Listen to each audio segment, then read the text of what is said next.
चाणक्य कहते हैं कि मनुष्य की सफलता और असफलता उसके कर्म और आदतों पर निर्भर करती है। चाणक्य नीति में हर परेशानी का हल बताया गया है। कई बार दिन रात मेहनत के बाद भी व्यक्ति तरक्की नहीं कर पाता, लेकिन चाणक्य ने करियर और बिजनेस में सफलता के मूलमंत्र बताए हैं जो आपको कामयाबी के शिखर तक पहुंचा सकते हैं। इन उपायों को अपनाकर कोई भी व्यक्ति सफलता के रास्ते में आने वाली रुकावटों को दूर कर रास्ते को आसान बना सकता है।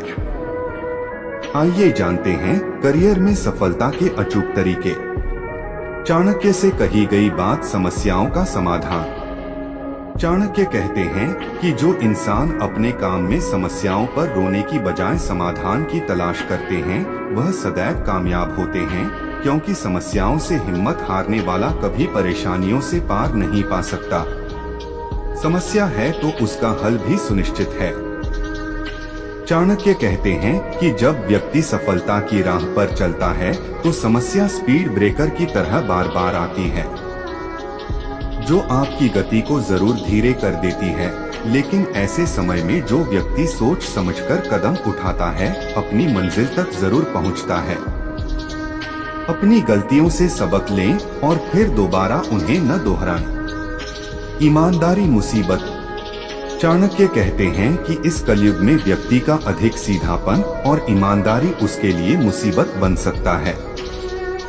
इसका मतलब ये नहीं कि अपने काम में लापरवाही बरते, लेकिन अपने काम करने के तौर तरीकों में कई बार ज्यादा ईमानदारी आपको भारी पड़ सकती है। अगर कार्यस्थल पर कुछ गलत हो रहा है तो अपने विचार जरूर रखें। सबके और अपने हित को ध्यान में रखते हुए निर्णय लें। कोई भी काम को कल पर न टालें। चाणक्य कहते हैं कि काम को टालना मतलब सफलता से दूरी बनाना है। अगर आप कामयाबी चाहते हैं तो इस आदत से दूर रहें। अपने काम को तयशुदा समय पर नहीं करेंगे तो वह बढ़ता जाएगा और आखिरी वक्त तक आपको जुटे रहना पड़ेगा। ऐसे में जल्दबाजी के चलते गलतियों की संभावनाएं बढ़ जाती है और खुद की लापरवाही से बनते काम बिगड़ जाते हैं। चाणक्य कहते हैं कि सफलता जीवन का हिस्सा है।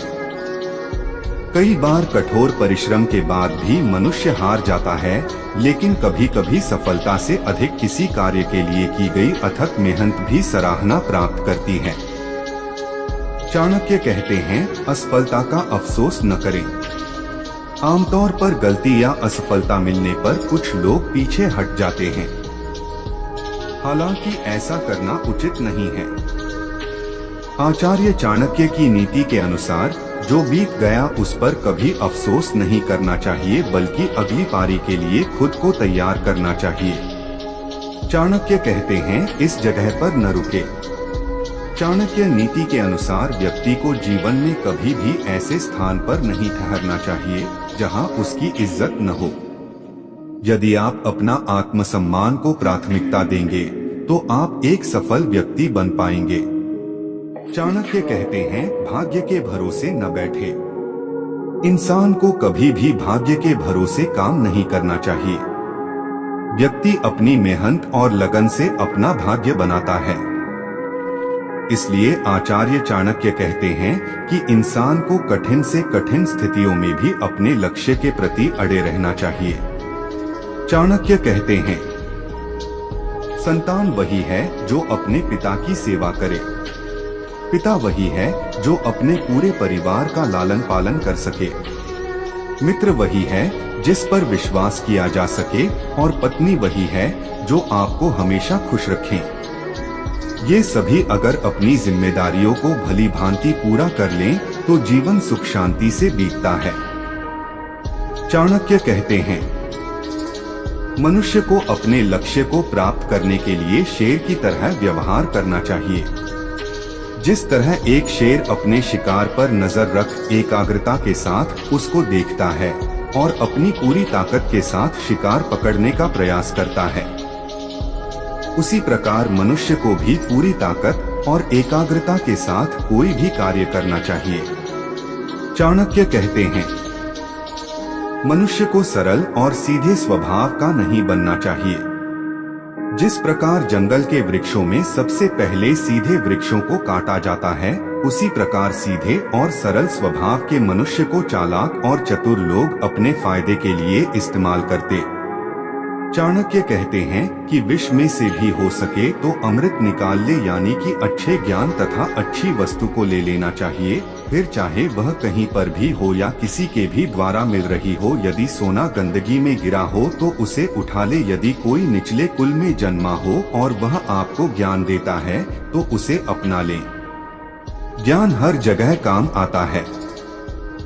चाणक्य नीति के इस श्लोक का अर्थ है कि जो व्यक्ति शास्त्रों के नियमों का निरंतर अभ्यास करके शिक्षा प्राप्त करता है, उसे सही, गलत और शुभ कार्यों का ज्ञान हो जाता है। ऐसे व्यक्ति के पास सर्वोत्तम ज्ञान होता है, यानी ऐसे लोग जीवन में अपार सफलता प्राप्त करते हैं। चाणक्य नीति के अनुसार मनुष्य को आने वाली मुसीबतों से बचने के लिए धन की बचत करना चाहिए। उसे धन संपदा त्याग कर भी पत्नी की सुरक्षा करनी चाहिए। लेकिन बात यदि आत्मा की सुरक्षा की आ जाए तो उसे धन और पत्नी दोनों को तुच्छ समझना चाहिए।